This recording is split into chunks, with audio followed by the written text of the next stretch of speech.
сега е съвсем различна. Нахлу тук най-лошата част от сръбската култура.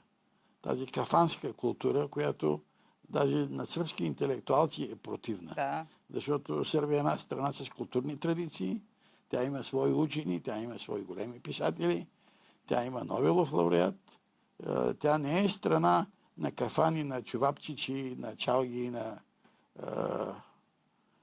всички тия работи, но на българите които това заряха. харесва, като че ли чалгата, но пък сръбската скара. Едновременно с промяната в отношенията И Горан Брегович. и в българската народопсихология, нахълта някакси чалгаджийската култура, която не е само влиянието на Сърбия, тя е влиянието на Гърция. Аз си спомням първите впечатления от Нова България в 90-та година, след като 25 години не съм бил тук. София и големите градове бяха заляти от Шабан Николич, от Весна Змиянац, от гръцки оркестри.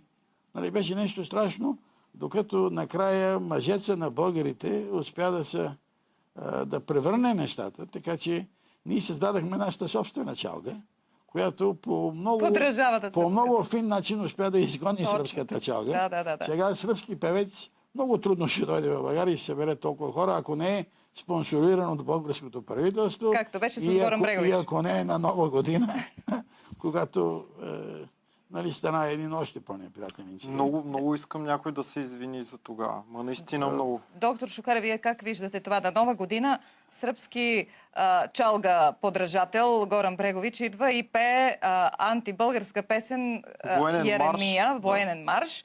И екзалтирани българи се хвърлят пред мястото там, където се проведе концерта. За нас беше това умопомрачително.